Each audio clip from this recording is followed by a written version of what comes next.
Recently, my family and I went on a road trip to some of the national parks in the West. Don't worry, we took plenty of coronavirus precautions and none of us got sick. 2 weeks ago, I made a video about the effects of climate change in the first place we went on our road trip, which was Zion National Park.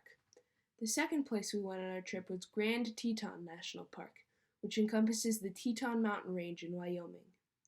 This national park, like almost all of them, is already feeling the wrath of climate change. As climate change progresses, one of the things that will happen all over the world is the shift of habitats away from the equator.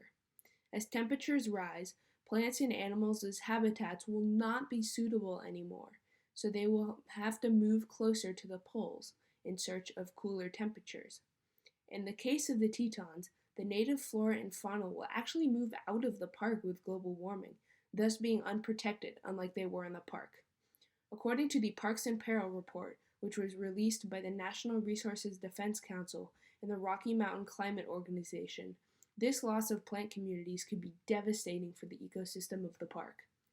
The report also explains that the grizzly bear and pika populations in the Teton are at risk of declining into extirpation.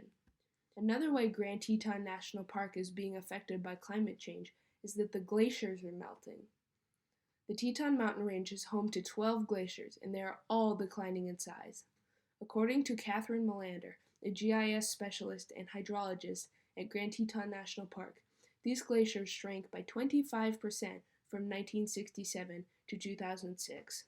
The TP Glacier in particular lost 60% of its volume in this time period. Melander says that there is no doubt that they are shrinking, and quickly. These glaciers have a huge effect on the ecosystem of the park. As well as keeping temperatures down in the mountains and keeping the streams cold, these glaciers feed the alpine wetlands in the area, which only exist because of these glaciers. If the glaciers continue to melt, the whole ecosystem will be thrown off kilter.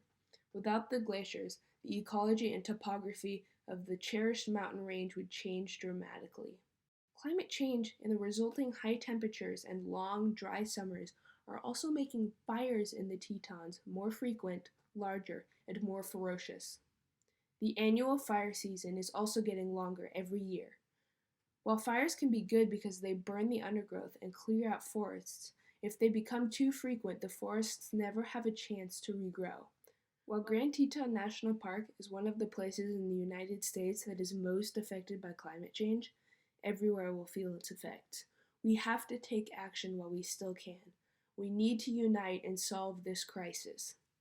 Join me in 2 weeks as I talk about climate change and how it affects Yellowstone National Park.